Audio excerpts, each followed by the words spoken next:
This is James from Octopart. Thank you for tuning in. This is another episode of the Control Listen podcast. Today we have a special guest for you. It is Oshri Cohen from the Israeli tech firm Cybord. Do you want to tell people a little bit about what your company does, what the technology is, and what you're all about? Yes, of course. Thank you, James, for inviting me. So, a bit about Cybord. Cybord is an Israeli high-tech company using artificial intelligence and big data in order to resolve a big issue in the electronics assembly industry, which actually related to materials. When I'm saying materials, I'm talking about the component itself that are being assembled over the boards. Today, if you look on the risk that you expose during the assembly process, you will find that there are two parts: the process side and the material side. The process side is pretty much covered by very good, strong companies like ASM, Fuji, these guys. However, when you look on the material, on the component side, you will find no one covering this part. It means that all components are actually not covered, not being analyzed during the assembly or before the assembly. And of course, this makes this side of the equation very risky to whoever produces electronic components. What we do is we analyze online, not using any hardware, any dedicated hardware, just utilizing the natural capabilities of the lines in order to get all the images, inspect all the images, and provide a very quick feedback to the line whether the components, the discrete component, is a good one or a bad one. If it's a bad one, we sort it out and we say why is it a bad one. And at the end of the day, we are collecting huge amount of data. So at the end of the day, the system is being used for additional purposes like getting deeper analysis, analytics of data. We are using big data, so we are able to take billions of components for each and every customer and just provide them the right smart insights. So at the end of the day, people can start getting informed decision rather than relying their decisions on statistics or whatever. Is this sort of something where, looking at it now, you think, why wasn't someone doing this sooner? Why they would like to do this? Yeah, it's like, why has no one done this before you? It seems like something that should have been done. Yeah, that's an excellent question. Well, it's not that people didn't want to do this. Everyone knows that they need to do this. The problem is that there was no available technology to do this. If you try to use the standard machine vision technology and you have hundreds of millions of different types of components, then you will have to ask for each and every component. You will have to ask at least one golden unit in order to use it as a reference item. That's not practical actually. When you have hundreds of millions of components and to ask it from each and every customer, well, it won't work. And artificial intelligence allows us to do this without asking any golden units or without doing any specific critical requirements with the customer. We just see the components, we learn the components during the time. We see 1,000, 2,000, 5,000, and then we generate the model, and that's it. We are ready to start analyze and provide the results. And again, not AI, not big data was available up until the last few years, so now you see this capability finally evolve. Okay, yeah, that makes a lot of sense. So I guess I want to ask, why is this so much of a game changer in an industry that's so competitive? How does this really help a company make a difference? Yeah, general statement, but truth. Electronics is just growing. It's just significantly growing. And it grows just because it has to enable all the technologies that happen today in the world. And the world is getting more and more technology based. And in order to assemble all this electronics properly, you have to develop new tools. And that's a game changer because, as I said, up until today, you could not see 100% of the materials all over the world. And today you are able to do this, so why not? That's the right tool to do this. This is how game changer it is. You know, more than this, if you look moving forward, the products need to be competitive. While everyone are developing technologies, you see very strong competition today. So in order to be competitive, you need to have better cost and better reliability of your product, so your reputation will become higher than the other rivals. And again, you can do this only by using automations and by using such great, strong technologies that will position you differently from all the others. So that's number two, why it's a game changer. Great. Yeah, makes a lot of sense. So you kind of answered this question already in the last question, but I'll just see if you have any other thoughts on it. But why do you think quality assurance and reliability has become so important in the company's reputation? You know, in today's world, technology is almost everything. I mean, everyone relying on technology so heavily. I mean, let's look on a few examples. Aerospace, all the aircraft that are thousands of them or tens of thousands of them are currently in the air, taking passengers from one point to another point. Medical devices that are doing medical tests to people. Automotive, so everyone today are driving cars, but cars today are more computer than any mechanical device like it's been in the last 20 or 30 years. So technology is heavily involved today, and everyone relies on technology.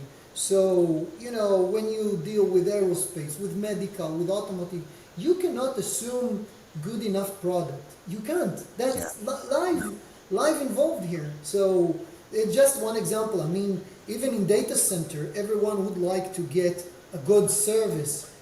Even me as a customer of Facebook, of Google, of these guys, I see as a standard good, reliable product. I mean, there is no other option. I wouldn't accept a product that is working, so sometimes it's up, sometimes it's down. It's not acceptable. So this is the world that we are living in, and this is why quality and reliability today getting a very major part on the industry. Sure. I guess as well, there's so many options out there nowadays.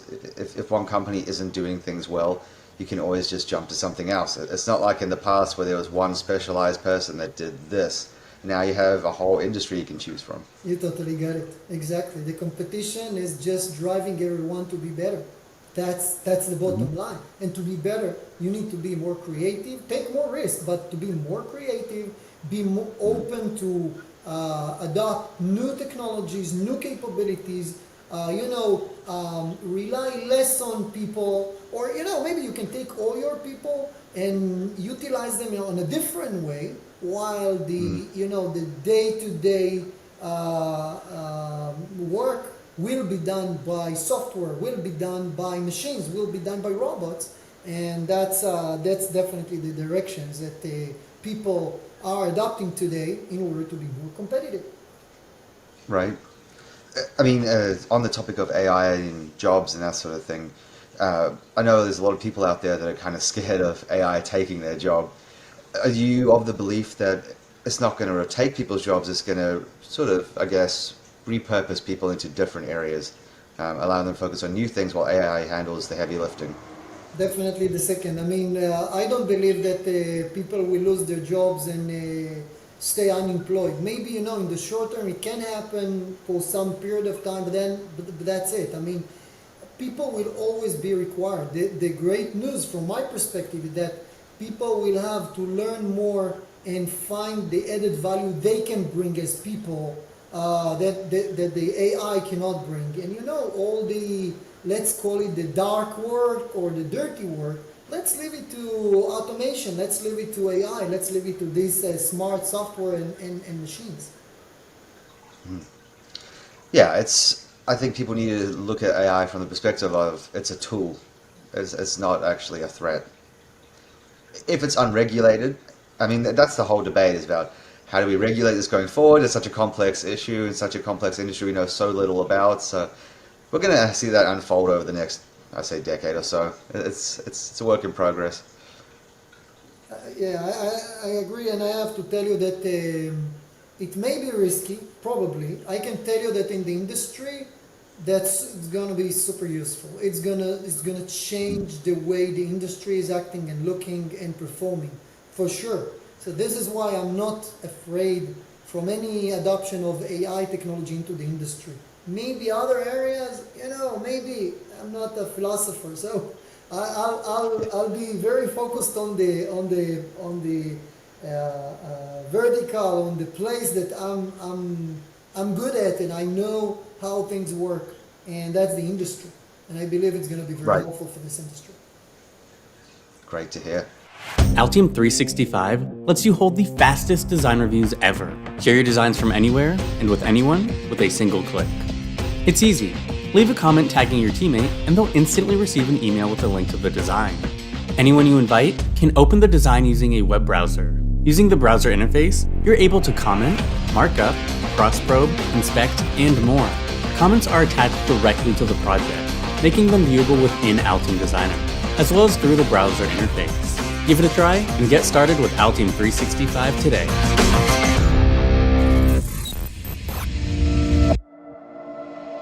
So I wanted to ask, you obviously operate with two different types of companies. You work with OEMs and EMS. Yeah. What would you say are the main differences between their needs in your space? That's a good question. Every time that I'm sitting with a customer or even with investors, so they always ask, but what is the difference? Why you can't sell to Flex or to JBuild, but you can sell to Cisco or these guys? Well, those are two different creatures. EMS, while EMS is looking always on productivity, increasing throughput, increasing capacity, and increasing margins, because this is what they are doing. They just you need to imagine a kind of a machine. They have their input, they have their output, that's it. This is their part in the chain. They are not owning the product. They don't care about the reputation behind this product. They don't care about the functionality behind this product. And I fully understand these guys. They get all the definitions, by the way, from their customers, the OEMs. So they get the bill of materials defined. They get the who should they buy from, the AVL, AML, whatever. They even get the testing equipment or the test procedures they need to operate. So at the end of the day, they do exactly what the OEM is instructing them. So this is this creature called EMS. And they are measured, by the way, the same exactly on these parameters. So they need to make sure their productivity is getting higher throughput with the same machines, not adding more capital equipment, increasing their capacity, again, using the same resources, the same machines, the same areas, and at the end of the day need to improve the margins, which are usually very lean. Now let's go to look on the other creature, the OEM. So OEMs, they care about totally different things. So for example, reliability, first, what driving them is reputation. Again, because of the competition that we just discussed in the previous questions. So they would like to make sure the reputation is just getting improved so they can sell more and more and more and expand their market. And for this, they need high quality, high reliability. They would like to beat the competition because they need to compete. Everyone provide the very similar technologies, very similar solutions, and they would like to make sure they are able to meet commitment. Again, it serves the reputation side, and they would like to make sure they are reducing risks. And by quality and by enforcing quality, they will definitely reduce risk. So this is two different creatures. No one should treat them the same. And everyone is expert on his side, but that's not the same. Great answer. Thank you. And then I wanted to ask, what do you see as, I guess, the trend in the last few years since COVID happened in supply chain component sourcing in tech? Have you seen much difference over the last few years?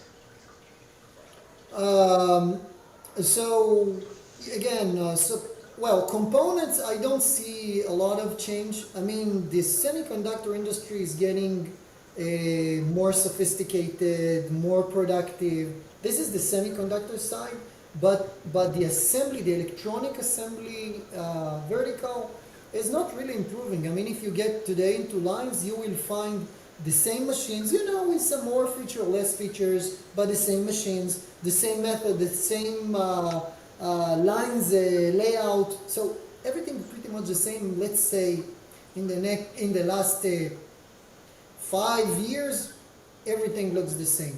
So I don't think that anyone adopted any new mechanism or any new tools to sort materials, sort components.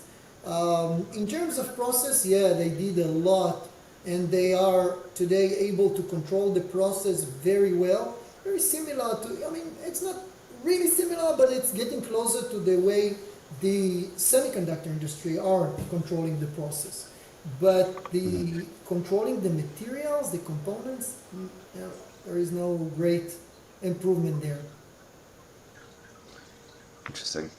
What about supply scarcity, though, as in actually finding components over the last few years? Have you seen any issues there? Very sensitive, very sensitive point.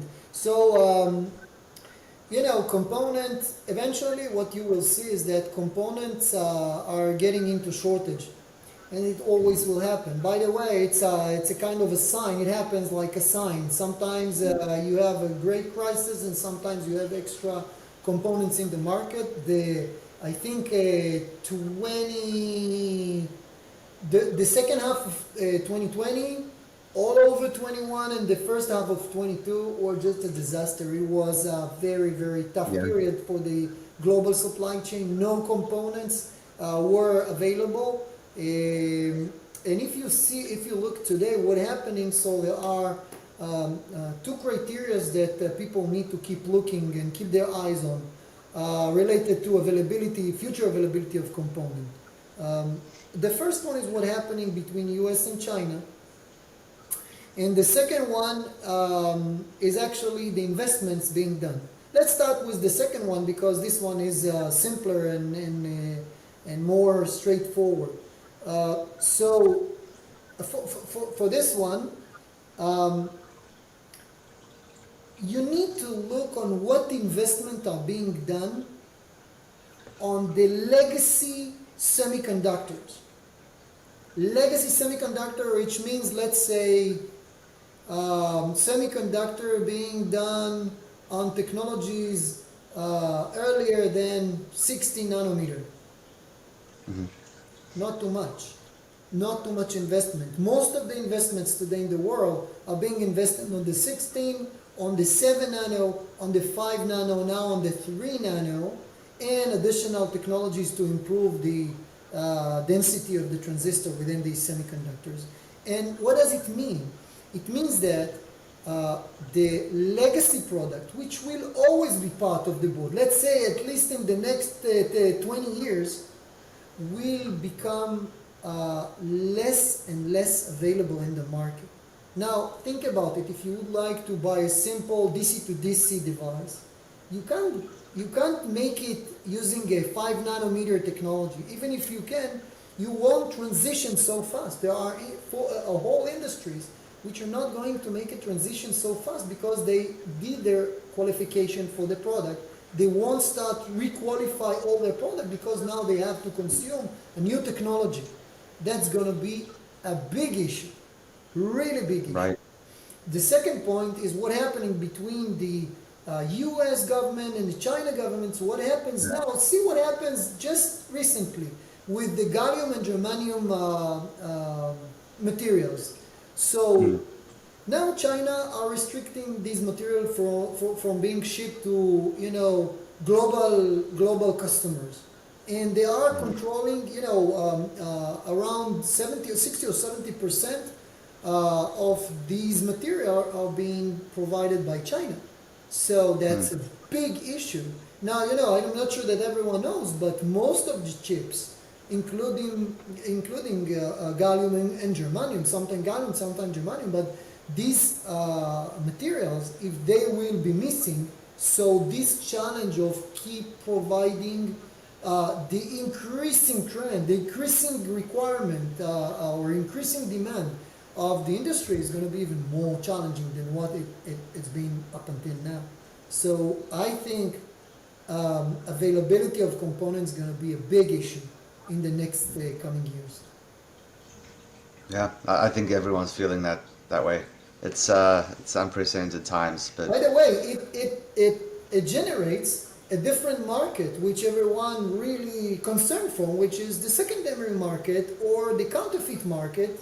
Secondary, by the way, not always is a counterfeit, but counterfeit comes through the secondary market, and that's a big issue. That by using sophisticated tools like AI, like big data, like exactly like what we do, is a good solution for this problem as well. If you already decided to start consuming from the open market, at least you have to develop the capability to deal or to sort material properly before you get it into your lines.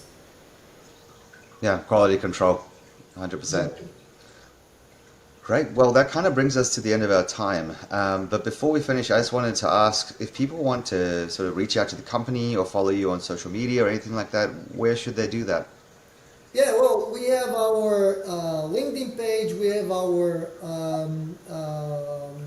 web page, and we're going to participate in a Productronica exhibition on next November. We're going to be there. We're going to present in the same booth with Fuji. So I'm more than inviting everyone to join us in Productronica. Great. Well, thank you so much for coming on the show. It's been fascinating talking to you. Great, my pleasure.